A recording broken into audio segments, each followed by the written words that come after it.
I am really excited to see how global mobility is going to evolve in the next few years.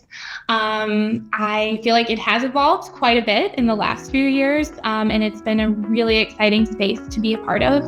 I am really hopeful that in the next few years or decades, we see a movement by, the tax and immigration landscapes, as well as relocation programs to better adapt to the mobile, remote global workforce that I think is coming out very strong after the last few years that we've had. I think the US is still a great destination. A lot of the companies are headquartered in the US. There's a whole lot of industries that are covered in the US.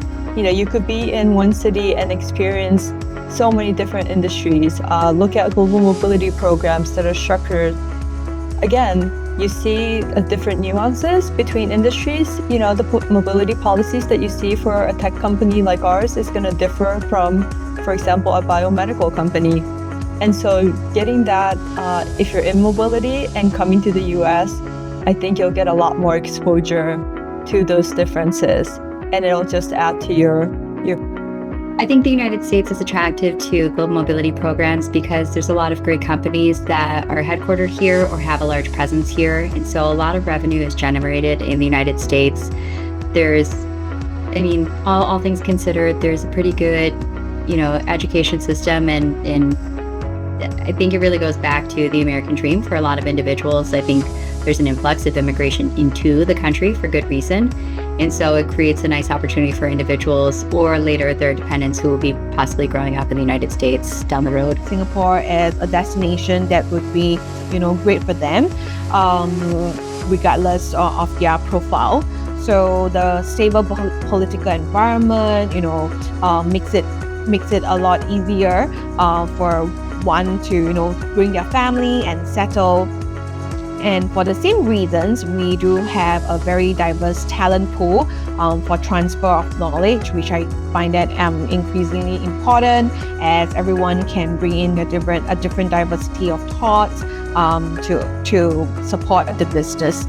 So in that, Singapore also provides a lot of incentive for foreign investors. For businesses, they can take advantage of double tax treaties. If I remember correctly, there were over 70 countries that we do have tax treaties with. And as a global mobility professional, one of the very important aspects for me is ensuring that we actually fulfill duty of care. So when it comes to relocating employees, safety and security, remains my top consideration and priority. And Singapore's very safe environment does make it attractive for employees coming into Singapore, as they will feel safe and confident when it comes to integrating into the communities.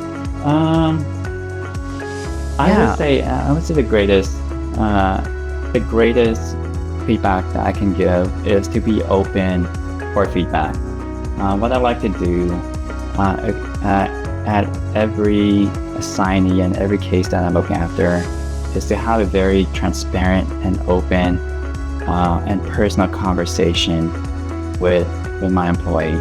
I would love to know how I can help make their move into the United States successful, and learning about their situation, learning about how many family members they have, about their current housing situation, gives me more information to advise and consult our business leadership on, hey, this is what I would recommend to make this relocation successful, and this is the reason why.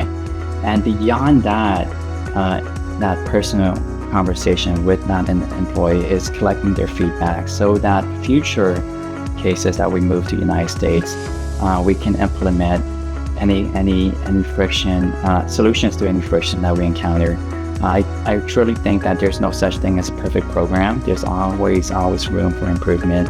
And so knowing that feedback is a gift, I would say get feedback, find out where your program can be better and can do better, and go back to the employee that gave that feedback and say, thank you for it, and this is what we're gonna do moving forward, so that they feel that they are heard and that you are taking constructive feedback very seriously. I would say that there is no such thing as you only have the US to look after.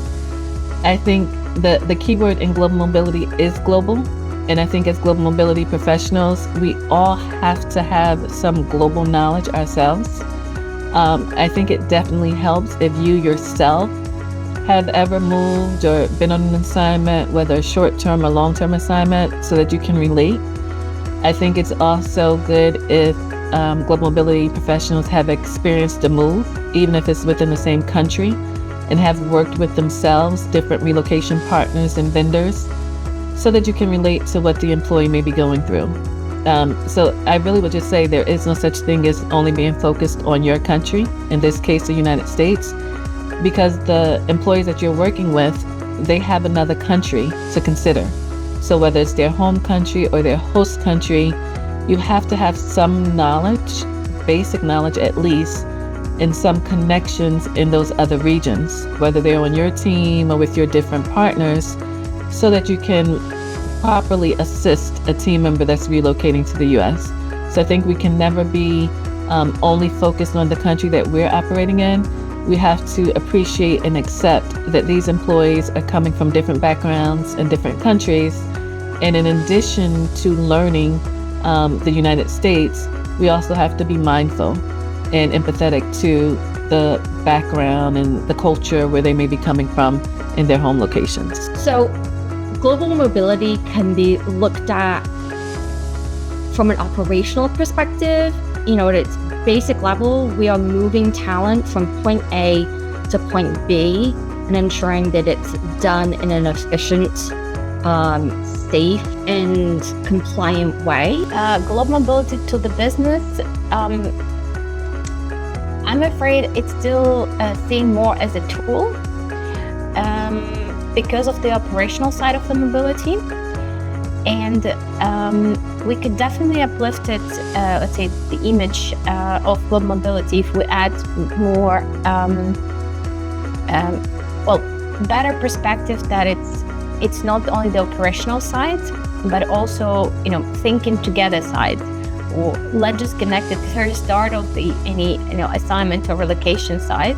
I think everyone has different expectation when it comes to move to UK, because basically UK gives you different opportunities and different experiences. So one of the biggest tips I can give is definitely connecting people who already have that experience in the business with the people who are planning to come to UK for the first time. I think it would be good for them to share their experiences and their visuals, because everyone has different expectations, and basically UK can give you different experiences as well.